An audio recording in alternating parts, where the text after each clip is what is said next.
Cumprimento a todos os meus irmãos com a paz de Jesus. Seja bem-vindo ao estudo da lição da Escola Sabatina número 9, Missão em favor dos poderosos. Antes de começar, vamos orar. Pai querido que estás nos céus, na tua presença estamos te adorando, louvando o teu nome, porque só o Senhor merece todo louvor e adoração. É em nome de Jesus que eu suplico que o Senhor derrame o Espírito Santo sobre mim e os meus irmãos, que ao abrirmos a tua palavra, o Espírito Santo venha falar ao nosso coração e que o Senhor responda às orações dos teus filhos, em nome de Jesus. Amém, Senhor. Missão em favor dos poderosos. O verso áureo: de que adiantará uma pessoa ganhar o mundo inteiro e perder a sua alma? Ou que dará uma pessoa em troca da sua alma? Mateus 16, 26. Embora tenha sido escrita há muitos anos, a Bíblia é a revelação da verdade divina ao mundo. É a revelação escrita. Tem a revelação personificada, que é Jesus, tem a revelação através da natureza, mas a Bíblia é a revelação escrita de Deus. Um dos aspectos da verdade é o ensino sobre a natureza humana. Tanto na antiga Judéia, antes de Cristo, quanto no Brasil do século XXI, a constituição dos seres humanos é essencialmente a mesma. Somos pecadores necessitados da graça divina. O coração humano, no Antigo e no Novo Testamento, é um coração mau, enganoso. Temos a natureza pecaminosa já de nascimento e precisamos da natureza santa e espiritual de Jesus, que somente o Espírito Santo pode gerar em você e em mim essa natureza santa e espiritual. Isso inclui os ricos, inclui os poderosos, os quais nos tempos bíblicos não eram diferentes dos ricos e poderosos dos tempos modernos, em especial no tocante à busca por riqueza, fama e poder, muitas vezes, mas nem sempre, à custa dos vulneráveis. No entanto, Deus está preocupado com a salvação dos ricos, Deus está preocupado com a salvação dos poderosos, da mesma forma como se preocupa com a salvação dos pobres e dos necessitados. A Bíblia dá exemplos emocionantes de personagens poderosos, ou ricos, ou ambos, como Deus os usou para abençoar as nações, citando como exemplo Abraão, Isaque, Jó, Salomão, José, para citar somente alguns. Todos estes foram ricos, poderosos e foram usados por Deus. Nesta semana vamos explorar a missão de Deus para com os ricos e poderosos. Acompanhe-nos nesta jornada enquanto vemos como o Pai Celestial alcançou alguma dessas pessoas e como está chamando e preparando os adventistas do sétimo dia para testemunhar a esse grupo de pessoas no presente também. Você é chamado por Deus para testemunhar para pobres e ricos, pessoas de toda a etnia, de todas as culturas, de todas as classes econômicas. Você e eu somos chamados para testemunhar. E o poder do Espírito Santo nos capacita, porque Jesus disse: recebereis a virtude do Espírito Santo e sereis minhas testemunhas, tanto em Jerusalém, como na Judéia, em Samaria e até os confins da terra. Esta missão toca a mim e a você, meu querido irmão. Aleluia! Na parte de domingo, Nabucodonosor, rei de Babilônia, construiu a cidade de Babilônia, esta cidade que se tornou uma das 7 maravilhas do mundo antigo. Nabucodonosor tinha muito do que se orgulhar, porque ele era o mais poderoso rei no tempo em que o Império de Babilônia dominava o mundo, representado lá na estátua de Daniel, capítulo 2, pela cabeça de ouro. Dominava o mundo inteiro. Era a cidade dourada, com seus jardins suspensos, uma fortaleza invulnerável. Mas, queridos, Nabucodonosor era idólatra, um pagão de coração, e Deus, levando Daniel e os seus companheiros para dentro da corte de Babilônia, colocou estes 4 jovens hebreus na presença de Nabucodonosor e eles testemunharam. Quando você lê o livro de Daniel, desde o capítulo 1, você vê como Deus atuou através destes 4 jovens, fazendo com que eles se tornassem mais bonitos, mais inteligentes e influenciaram Nabucodonosor. No capítulo 1, vemos como Deus usou os 4 jovens para impressionar Nabucodonosor, para que ele também tivesse a sua atenção chamada para o Deus de Israel, o Santo de Israel. No capítulo 2, Deus deu um sonho para Nabucodonosor, mostrando os fins dos tempos, o que aconteceria nos últimos dias. Aquela estátua com cabeça de ouro, peito e braços de prata, quadril de bronze, pernas de ferro e pés em parte de ferro e em parte de barro. E mostrou também a pedra que é a volta de Jesus, que destruiria todos os reinos da terra para implantar o reino do nosso Senhor Jesus Cristo. Veja que Deus se revelou a Nabucodonosor no capítulo 1, no capítulo 2, mas não foi suficiente. E a tentativa de salvar Nabucodonosor, um homem rico e poderoso, ela foi uma insistência, uma determinação divina. Por isso veio o capítulo 3. No capítulo 3, Nabucodonosor se rebela contra Deus, mandando construir uma estátua não de cabeça de ouro e peito e braços de prata e quadril de bronze e pernas de ferro. Não, ele construiu uma estátua todinha de ouro, mostrando que aquela cabeça de ouro da estátua do capítulo 2 não teria sucessor, não viria outro império depois dele, porque ele mandou construir uma estátua todinha de ouro, de 60 côvados de altura por 6 côvados de largura. Meu querido irmão, aí foi uma rebelião contra Deus, e Deus mais uma vez mostrou para Nabucodonosor quem é Deus, que só o Deus criador dos céus e da terra é Deus, porque Deus neutralizou o poder do fogo. Quando os jovens foram lançados na fornalha de fogo, Deus neutralizou o poder e o efeito do fogo. Jesus, o Filho de Deus, veio para estar com os 3 jovens hebreus dentro da fornalha. E Nabucodonosor, mais uma vez, reconheceu que o Deus de Israel é o único Deus.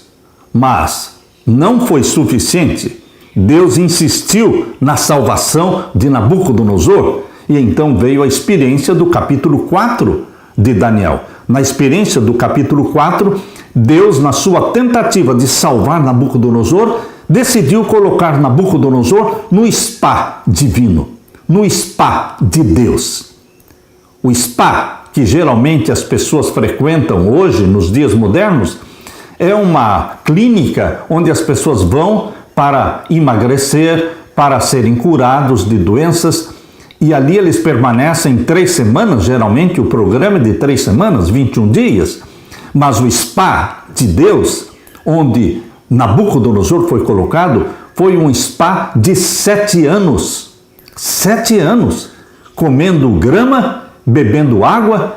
E, queridos, este spa de 7 anos funcionou, porque Nabucodonosor reconheceu finalmente o Deus de Israel como o único Deus verdadeiro e foi convertido ao Deus de Israel. Portanto, você vê na experiência, no livro de Daniel, na experiência de Nabucodonosor, a tentativa, a determinação de Deus de salvar. Deus quer salvar pobres e ricos, poderosos também. Como adventistas do 7º dia, cremos no que é conhecido como expiação ilimitada. O que significa isso? Isso significa que, em contraste com alguns cristãos, nós cremos que a morte de Cristo foi por toda a humanidade, não apenas por um grupo especial de predestinados para a salvação. Nós cremos que todos os que nascem no planeta Terra nascem predestinados para a salvação porque Jesus já morreu por eles. Deus não escolhe quem vai se salvar e quem vai se perder. Deus não determina isso. Cada um faz a sua escolha de aceitar a Jesus como Salvador ou não. Todo aquele que quiser, venha. E todo aquele que quiser, tome de graça da água da vida. Isto é o que está em Apocalipse 22 e o verso 17. A expiação ilimitada. Jesus morreu por todos. É isso que lemos em 1 Timóteo 2,4. Que Deus deseja que todos sejam salvos e cheguem ao pleno conhecimento da verdade. Jesus se ofereceu como sacrifício pelos nossos pecados, e não somente pelos nossos próprios pecados, mas também pelos pecados do mundo inteiro. Isso é o que está na primeira carta de João, capítulo 2 e o verso 2. Por isso, todos foram escolhidos antes da fundação do mundo. Todos os seres humanos. Isso é o que está em Efésios, capítulo 1, verso 4. Ainda que nem todos escolham a Jesus, mas Jesus morreu por todos. Aqueles que se perderem, e muitos vão se perder, é por sua própria decisão de andar no caminho largo, de rejeitarem a Jesus Cristo. Portanto, meu querido irmão, aqui em Daniel capítulo 4, abra sua Bíblia. Em Daniel capítulo 4, Deus revela a insistência dele em salvar este rei idólatra, pagão, mas que finalmente se rendeu aos pés de Jesus Cristo. Abra sua Bíblia em Daniel, o capítulo 4. Aqui lemos o testemunho de Nabucodonosor. O capítulo 4 é um testemunho escrito por Nabucodonosor, não foi escrito por Daniel. Nabucodonosor escreveu e foi introduzido no livro de Daniel, capítulo 4, verso 1 em diante.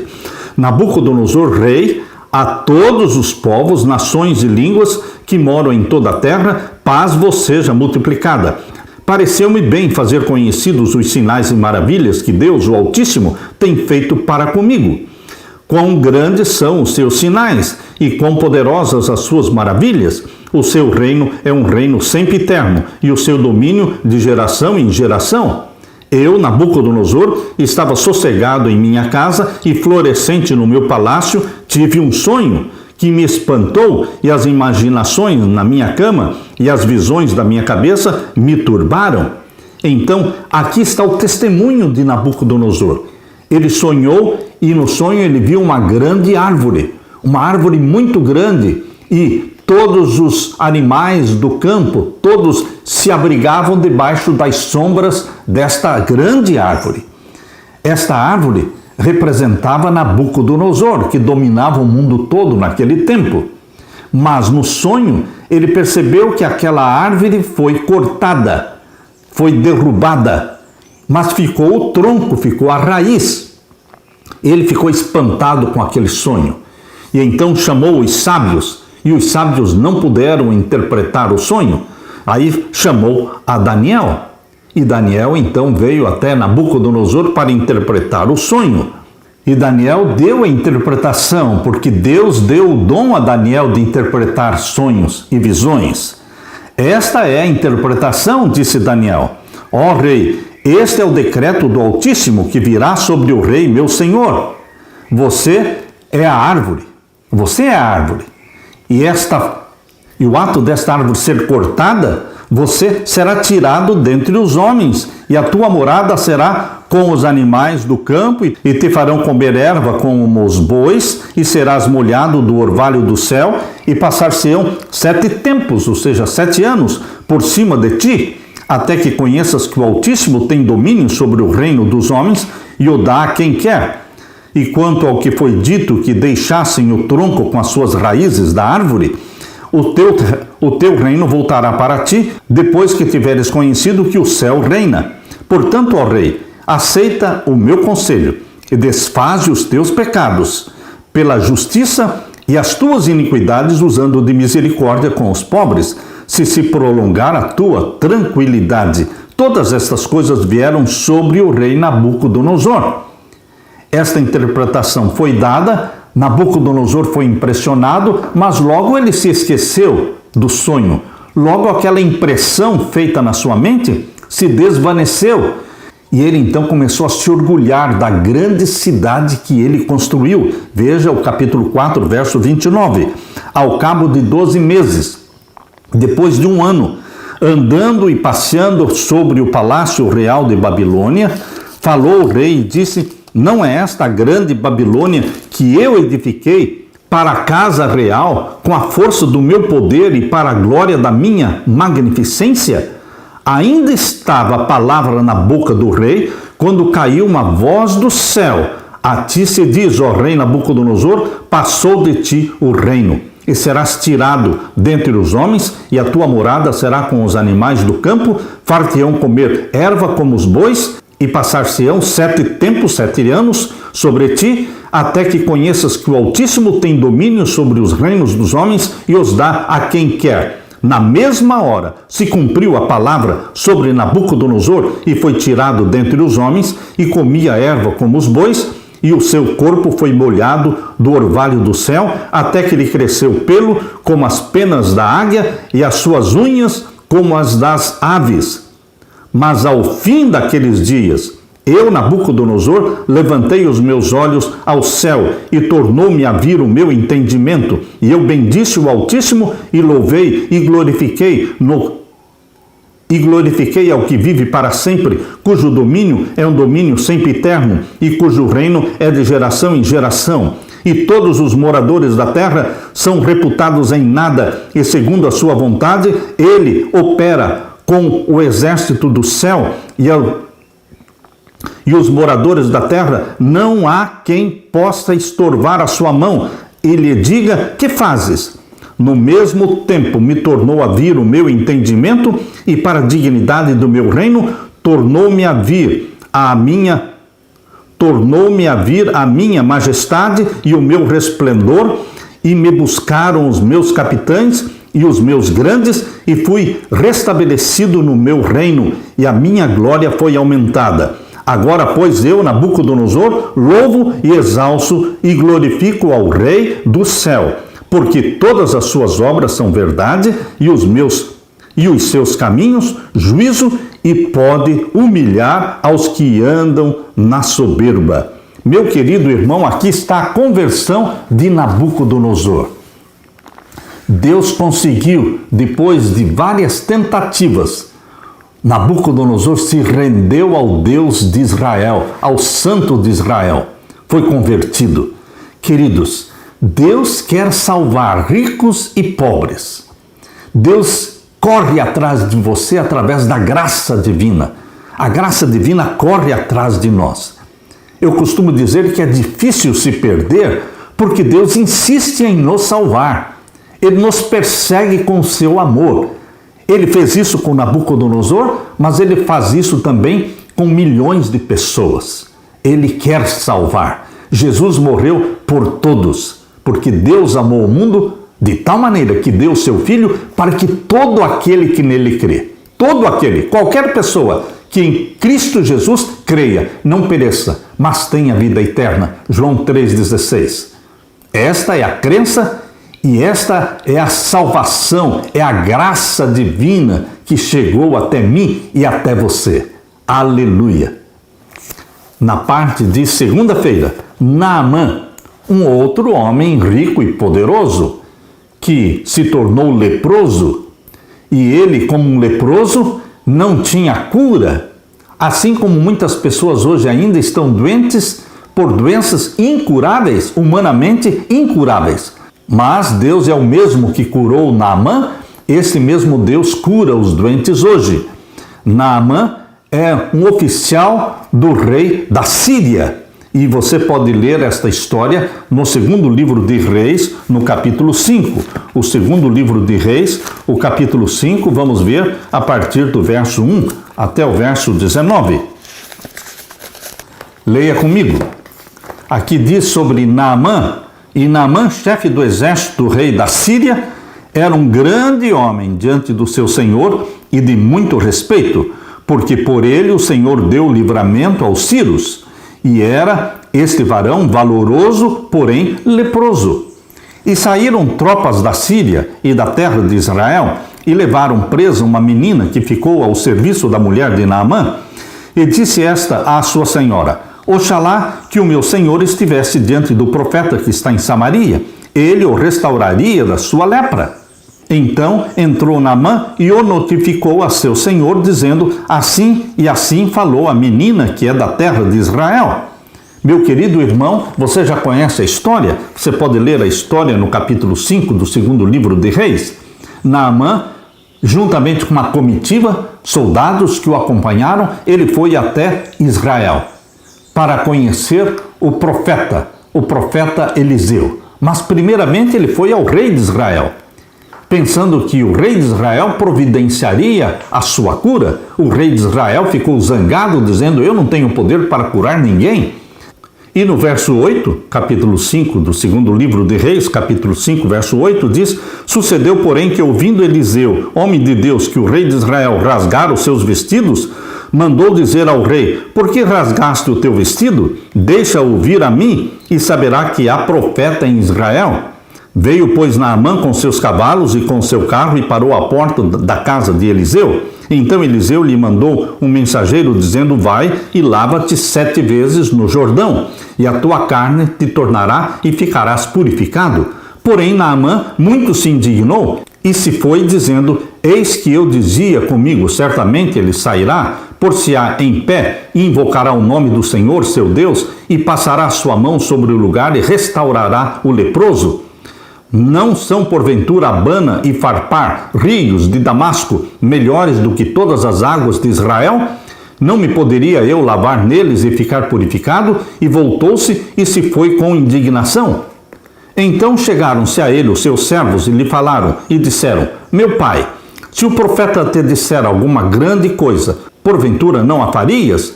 Quanto mais dizendo-te ele: lava-te e ficarás purificado? Então desceu e mergulhou no Jordão 7 vezes, conforme a palavra do homem de Deus, e a sua carne tornou como a carne de um menino e ficou purificado. O Deus que faz milagres é o Deus de hoje, é o meu Deus, é o seu Deus, meu querido irmão.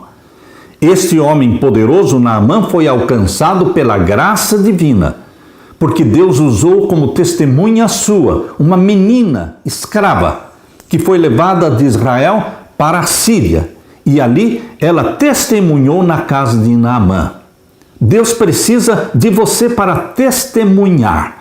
Deus precisa de agentes, de instrumentos, de mãos de Jesus na terra para fazer o bem para as pessoas, bocas santificadas para falarem do poder, do amor e da graça deste Deus que deu seu Filho para morrer por nós.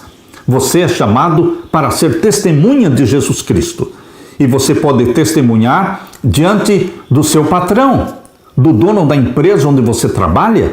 Você pode testemunhar dentro da casa onde você trabalha. Se você trabalha como empregado doméstico, empregada doméstica, você pode testemunhar diante dos seus patrões. Eles vão conhecer Jesus pelo seu testemunho, pela forma como você vive. Queridos, esta menina foi usada por Deus e Deus quer usar você também.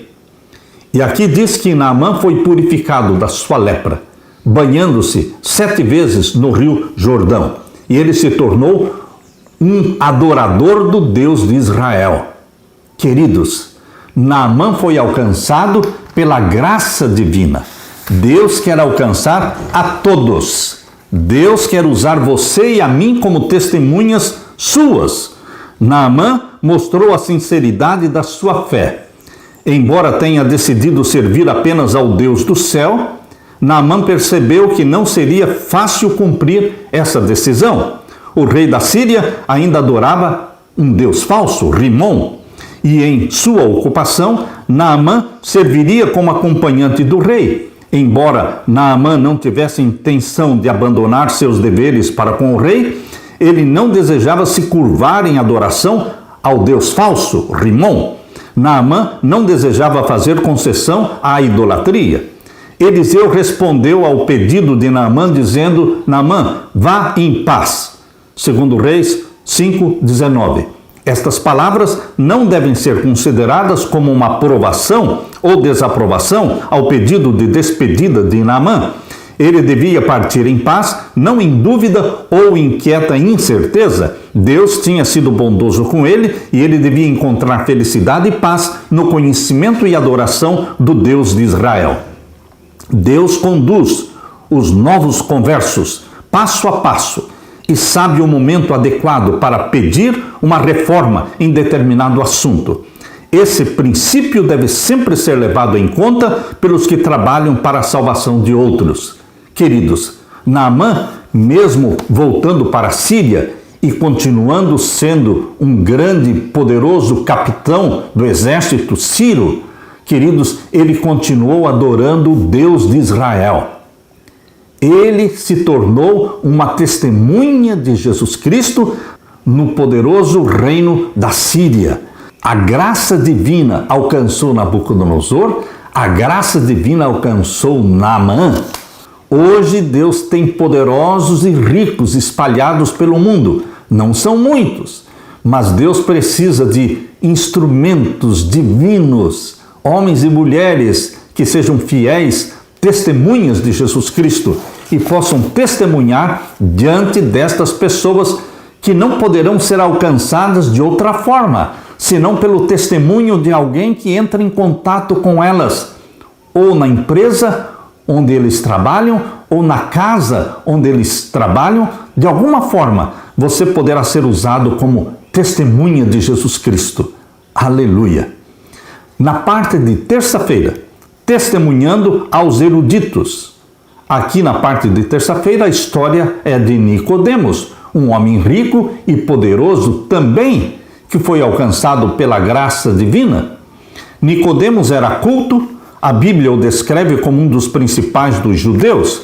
João capítulo 3, verso 1 diz que ele era um dos principais dos judeus.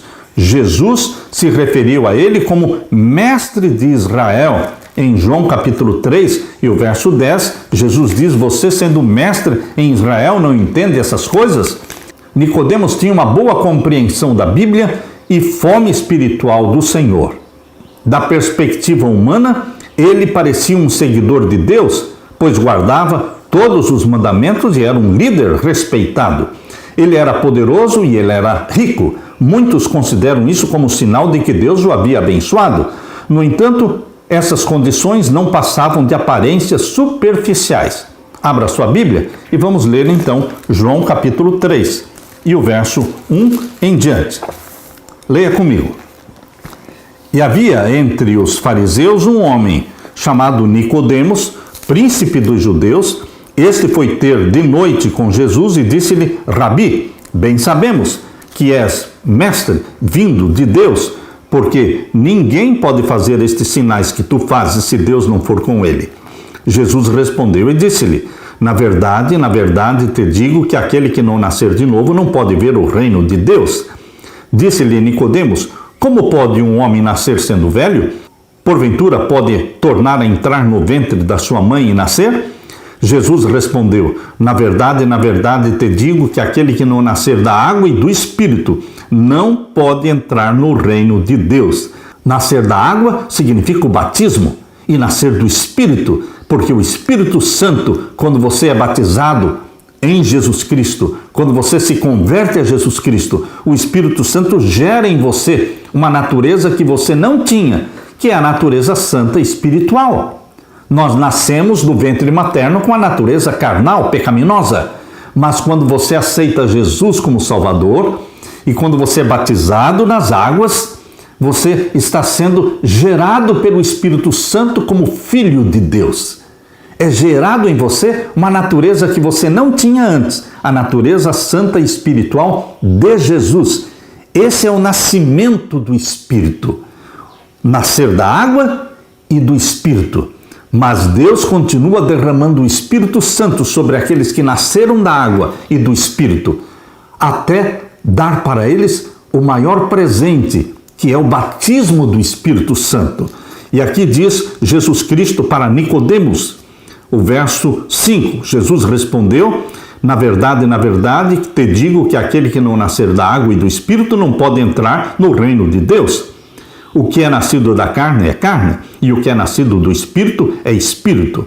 Queridos, Nicodemos foi convertido a Jesus Cristo, porque a impressão que o Espírito Santo fez na mente de Nicodemos, naquela entrevista noturna com Jesus Cristo, aquela impressão feita pelo Espírito Santo nunca mais saiu da mente de Nicodemos. E quando Jesus estava sendo acusado, Nicodemos se levantou em defesa de Jesus Cristo. E quando Jesus foi crucificado, Nicodemos se uniu a José de Arimateia, outro rico e poderoso. Eles, os dois, Nicodemos e José de Arimateia, ricos e poderosos, se mostraram fiéis seguidores de Jesus Cristo na morte de Jesus Cristo, porque eles foram juntos para tirar o corpo de Jesus da cruz, envolvê-lo num lençol e colocá-lo numa sepultura. Ali estava José de Arimateia e ali estava Nicodemos. Os dois se uniram para o enterro de Jesus. Lemos também em João capítulo 19, abra sua Bíblia. Em João capítulo 19, vamos ver o verso 39. João 19 e o verso 39. Aqui diz assim, vamos ler a partir do verso 38. Depois disto, José de Arimateia, que era discípulo de Jesus, outro homem rico e poderoso, não é? Mas oculto, por medo dos judeus, rogou a Pilatos que se lhe permitisse tirar o corpo de Jesus. E Pilatos lhe o permitiu, então foi e tirou o corpo de Jesus. E foi também, verso 39, Nicodemos, aquele que anteriormente se dirigira de noite a Jesus, levando quase 100 arratéis de um composto de mirra e aloés. Tomaram, pois, o corpo de Jesus, José de Arimateia e Nicodemos. Tomaram, pois, o corpo de Jesus e o envolveram em lençóis com as especiarias, como os judeus costumam fazer na preparação para o sepulcro.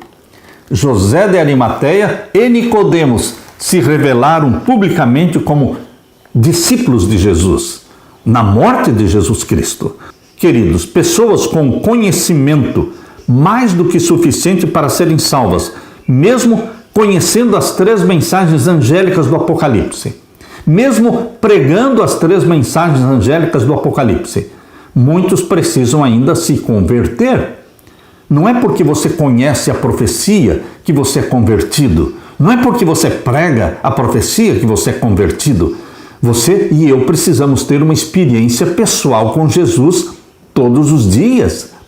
Nós temos que acordar antes do sol nascer, em comunhão com Jesus Cristo, adorando a Jesus Cristo, louvando a Jesus Cristo, confessando a Jesus Cristo e recebendo o batismo do Espírito Santo.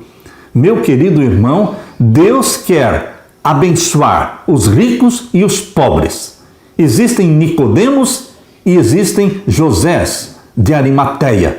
Hoje, homens e mulheres poderosos e ricos que precisam ser alcançados. E Deus precisa de você como testemunha dele.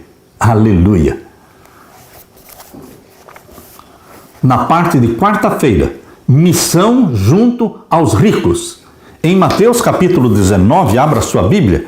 Mateus capítulo 19, vamos ler a partir do verso 16. Mateus capítulo 19, vamos ler então a partir do verso 16. Leia comigo. Aqui fala sobre o jovem rico.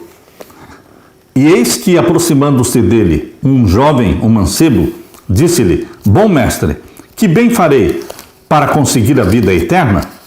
E ele disse-lhe: Por que me chamas bom? Não há bom senão um, que é Deus. Se queres, porém, entrar na vida, guarda os mandamentos. Disse-lhe ele: Quais? E Jesus disse: Não matarás, não cometerás adultério, não furtarás, não dirás falso testemunho, honra o teu pai e a tua mãe, e amarás ao teu próximo como a ti mesmo. Disse-lhe o mancebo: Tudo isso tenho guardado desde a minha mocidade, que me falta ainda? Disse-lhe Jesus: Se queres ser perfeito, vai, vende tudo o que tens e dá aos pobres, e terás um tesouro no céu, e vem e segue-me. E o mancebo, ouvindo esta palavra, retirou-se triste, porque possuía muitas propriedades. Disse então Jesus aos seus discípulos: Em verdade vos digo que é difícil entrar um rico no reino dos céus. Jesus não está dizendo que é impossível o rico entrar no céu, mas está dizendo que é difícil, porque o rico, ele tem a fascinação das riquezas. Ele se apega às riquezas. O dinheiro se torna um ídolo, um deus, o deus Mamon na vida de muitos ricos. Mas Jesus Cristo mostra através da história de Nabucodonosor, de Naamã, através da história de Nicodemos, de José de Arimateia, que muitos dos ricos e poderosos foram alcançados pela graça divina e foram salvos. Mas este jovem rico, aqui de Mateus capítulo 19, este jovem rico se afastou, se retirou triste, porque ele decidiu não vender suas propriedades, seus bens e dar para os pobres. Por isso Jesus disse, em verdade vos digo que é difícil entrar um rico no reino dos céus. E outra vez vos digo que é mais fácil passar um camelo pelo fundo de uma agulha do que entrar um rico no reino de Deus. Nós entendemos a expressão passar o camelo pelo fundo de uma agulha. Esta é uma expressão que diz respeito a uma portinhola, um pequeno portão que existia ao lado do grande portão da cidade. Ao lado do grande portão da cidade que ficava aberto o dia todo para entrarem e saírem todos, pessoas e animais, à noite este grande portão se fechava. E então o único acesso para a cidade era o portão pequeno que existia ao lado. Queridos, um viajante que chegasse à noite com seu camelo carregado, ele não conseguiria entrar na cidade usando aquele pequeno portão, fazendo com que passasse por ali o seu camelo carregado com todas as coisas. Por isso, Jesus Cristo falou que era mais fácil um camelo passar pelo fundo de uma agulha, seria mais fácil o camelo entrar por esta portinhola se toda a mercadoria fosse descarregada. E então o camelo poderia passar muito apertado poderia passar por esta portinhola. Mas Jesus disse que seria mais fácil um camelo passar por esta portinhola do que um rico entrar no reino de Deus. Queridos, Jesus está dizendo que é difícil o rico entrar no céu, mas que não é impossível. Você, rico e poderoso, você que tem bens, você tem que dispor estes bens a serviço de Jesus Cristo. Alguns ricos e poderosos, como Abraão, colocou seus bens, suas propriedades a serviço do Senhor. Abraão usou não somente a sua riqueza, mas a sua influência para levar pessoas a adorar o Deus de Israel. Jó, a mesma coisa, colocou seus bens a serviço do Senhor. Assim também fez Nicodemos, assim também fez José de Arimateia, assim também fez José Bates. José Bates, um dos pioneiros da Igreja Adventista, ele dispôs todos os bens que ele tinha para o serviço do Senhor. Vendeu tudo e usou o dinheiro para pregação do Evangelho. Queridos, nós podemos sim nos tornar instrumentos de Deus, sendo ricos ou sendo pobres. O que Deus quer é alcançar a todos. Aqui diz que existe um ministério de Deus a favor dos ricos. Embora seja difícil o rico se salvar, e são poucos os que se convertem, nós não poderemos desistir e pregar o Evangelho para os ricos e poderosos. A interação de Jesus com o jovem rico mostra que a riqueza pode ser uma armadilha muito perigosa.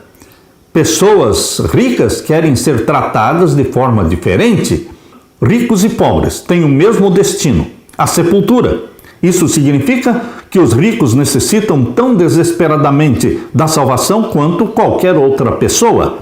A despeito do que o dinheiro possa comprar, ele não pode isentar ninguém da morte. Essa isenção acontece apenas como um presente oferecido gratuitamente por Jesus a quem quer que reivindique-a pela fé. Eu sou a ressurreição, disse Jesus, e a vida. Quem crê em mim, ainda que morra, viverá. João 11, 25. Lucas capítulo 19 fala de um outro rico. Veja, um contraste. Um contraste poderemos ver em Lucas capítulo 19. Vamos ver então o verso 1 até o verso 10. Aqui em Lucas 19, verso 1 a verso 10, fala de um outro rico, Zaqueu. Leia comigo. E tendo Jesus entrado em Jericó, ia passando, e eis que havia ali um varão chamado Zaqueu, e era este um chefe dos publicanos, e era rico. Outro rico e poderoso. Mas veja o contraste entre este Zaqueu e o jovem rico. Verso 3. E procurava ver quem era Jesus, e não podia, por causa da multidão, pois era de pequena estatura. E correndo adiante, subiu a uma figueira brava para o ver, porque havia de passar por ali. E quando Jesus chegou àquele lugar, olhando para cima, viu-o e disse-lhe: Zaqueu, desce depressa, porque hoje me convém pousar em tua casa. E apressando-se desceu e recebeu-o gostoso. E vendo todos isto, murmuravam dizendo que entrara para ser hóspede de um homem pecador. E levantando-se Zaqueu, disse ao Senhor: Senhor, eis que eu dou aos pobres a metade dos meus bens, e se em alguma coisa tenho defraudado alguém, o restituo quadruplicado, 4 vezes mais. E disse-lhe Jesus: hoje veio salvação a esta casa, pois também este é filho de Abraão, porque o Filho do Homem veio buscar e salvar o que se havia perdido. Meu querido irmão, que história linda a história de Zaqueu. Ele se dispôs a vender e dar os seus bens aos pobres. Jesus não precisou falar para Zaqueu o que falou para o jovem rico: vai, vende tudo que tens, dá aos pobres, vem e segue-me. Jesus não pediu isso de Zaqueu. Por quê? Porque o coração de Zaqueu não estava na riqueza. O coração do jovem rico estava na riqueza. A riqueza era um ídolo para ele. Mas no caso de Zaqueu, a riqueza não era um ídolo para ele. Ele se dispôs voluntariamente a dar para os pobres e devolver 4 vezes mais daqueles que ele havia defraudado. Meus queridos, aqui está o contraste do jovem rico e de Zaqueu. Zaqueu foi salvo pela graça de Deus. O jovem rico saiu da presença de Jesus triste, dando as costas para a salvação. Perdeu-se porque amou o Deus Mamom. Zaqueu respondeu a Jesus de um modo que, infelizmente, o jovem rico não fez. De que adiantará uma pessoa ganhar o mundo inteiro e perder a sua alma? Você tem dinheiro? Você tem bens e propriedade? Fale para Jesus Cristo: eis-me aqui, Senhor, com os bens que o Senhor me deu. Eu quero te servir. Me mostre quando vender, por quanto vender, a quem vender, e me mostre aonde aplicar esse dinheiro para ajudar a pregação do Evangelho. Jesus Cristo vai responder a sua oração. E você pode ser um rico e poderoso, salvo em Jesus Cristo, porque você adora o Deus de Israel. Você não adora o Deus Mamom. Você não permite que o dinheiro tenha esse poder sobre você. Você usa o dinheiro para ajudar o necessitado, ajudar o órfão, a viúva. Queridos, Deus faça de você um Zaqueu. Deus faça de você um Nicodemos, um José de Arimateia. Que Deus te abençoe. Aleluia. Na parte de quinta-feira, missão junto aos poderosos. Jesus sabia como fazer amizade com os poderosos. Ele era admirado e respeitado por muitas pessoas poderosas. Ao mesmo tempo, também era desprezado por muitos. As pessoas poderosas que foram a Jesus em busca de ajuda sentiram que ele se importava com elas. Além disso, muitos dos ricos e poderosos não foram abertamente a Jesus de imediato. Eles esperaram até que tivessem certeza de que Jesus era verdadeiramente o Filho de Deus. Foi assim com Nicodemos, foi assim com José de Arimateia. Os ricos são mais cautelosos e eles demoram mais para se declararem publicamente ao lado de Jesus. Abra sua Bíblia e vamos ler Mateus capítulo 27. Mateus capítulo 27, vamos ver os versos 57 em diante. Mateus capítulo 27 e o verso 57 em diante. Leia comigo. E vinda já à tarde, chegou um homem rico de Arimateia, por nome José, que também era discípulo de Jesus. Este foi ter com Pilatos e pediu-lhe o corpo de Jesus. Então Pilatos mandou que o corpo lhe fosse dado. E José, tomando o corpo, envolveu num fino e limpo lençol. Essa mesma descrição, quando feita pelo profeta João, lá no Evangelho de João, menciona o nome de Nicodemos. José de Arimateia não estava sozinho. Nicodemos se uniu a ele e juntos fizeram o enterro de Jesus. Prepararam o corpo de Jesus e fizeram seu enterro, colocando-o na sepultura de José de Arimateia. E aqui o verso 60. E o pôs no seu sepulcro novo, que havia aberto em rocha, e rodando uma grande pedra para a porta do sepulcro, foi-se. E estavam ali Maria Madalena e outra Maria assentadas defronte do sepulcro.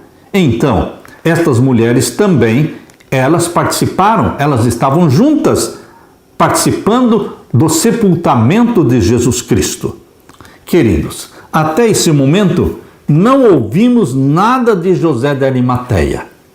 Durante todo o ministério de Jesus Cristo, ele não aparece. Você lê Mateus, Marcos, Lucas e João, José de Arimateia não aparece, até que Jesus Cristo foi morto. Quando Jesus morreu, José de Arimateia surgiu como uma estrela brilhante. Ele era um fiel seguidor de Jesus Cristo ocultamente. De repente, quando Jesus Cristo foi morto, José de Arimateia, um homem rico, apareceu, quase que do nada, e é usado para o cumprimento da profecia. Deus usou e continuará a usar os ricos para os seus propósitos. Por isso, no cumprimento da missão, a igreja deve alcançar também os ricos. Nessa obra, o primeiro desafio é fazer amizade com pessoas poderosas. Permita que Deus dirija os encontros com tais pessoas. Jesus fez isso. Elas se tornaram testemunhas da sua mensagem cura e poder.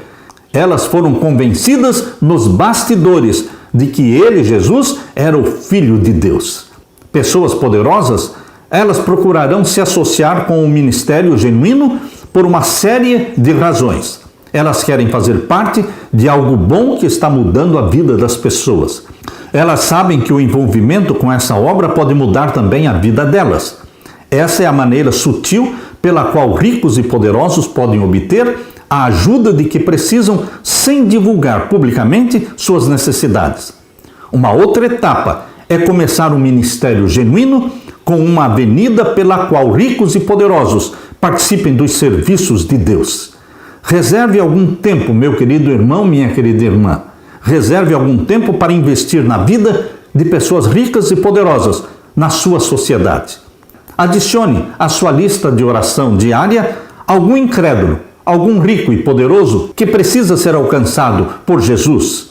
Envie uma carta ou um e-mail para alguém em posição de poder, mesmo que você nunca tenha visto esta pessoa, e diga para esta pessoa que você está orando por ela. Deixe-se usar por Deus. Jesus ama pobres e ricos. Ele morreu por príncipes e por indigentes e conhecia a maneira mais eficaz de alcançar o coração dessas pessoas. Somos desafiados a alcançar pessoas poderosas com o Evangelho de Jesus. Elas precisam tanto de salvação quanto qualquer pessoa, mesmo que, infelizmente, não percebam isso por causa da segurança falsa que acreditam que a sua riqueza possa oferecer. Muito se diz quanto ao nosso dever para com os pobres, negligenciados. Não se deveria, porém, dar alguma atenção aos negligenciados ricos? Muitos consideram essa classe um caso perdido, mas não é um caso perdido.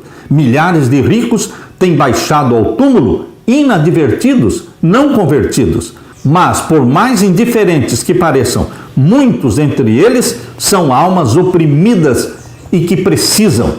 Tanto na casa dos pobres existe sofrimento, como na casa dos ricos existe sofrimento. A infelicidade bate à porta de qualquer um. Meu querido irmão, ninguém, sendo rico ou pobre, ninguém está satisfeito. Todos têm a necessidade de um Salvador. Portanto, Deus vai derramar o Espírito Santo sobre você. nós poderemos nos envolver num projeto chamado Projeto Nicodemos, alcançando pessoas ricas e poderosas, ou através do trabalho nosso numa empresa, alcançando nossos patrões, ou através de trabalhos domésticos em casas, em mansões, onde você entra e você trabalha ali e você está testemunhando diante de um homem, de uma mulher, do amor de Jesus Cristo. Que Deus use você, meu querido irmão, como usou aquela meninazinha que foi levada como escrava de Israel para a casa de Naamã, o capitão Ciro. Que Deus o use poderosamente. Coloque-se nas mãos de Deus, dizendo: eis-me aqui, Senhor, usa-me a mim, toca os meus lábios com a brasa viva do teu altar, purifica-me do meu pecado e batiza-me com o Espírito Santo, usa-me como teu instrumento, aonde quer que eu for, é em nome de Jesus Cristo que eu peço. Amém e amém. Que Deus derrame sobre você o Espírito Santo e que Jesus te dê a paz.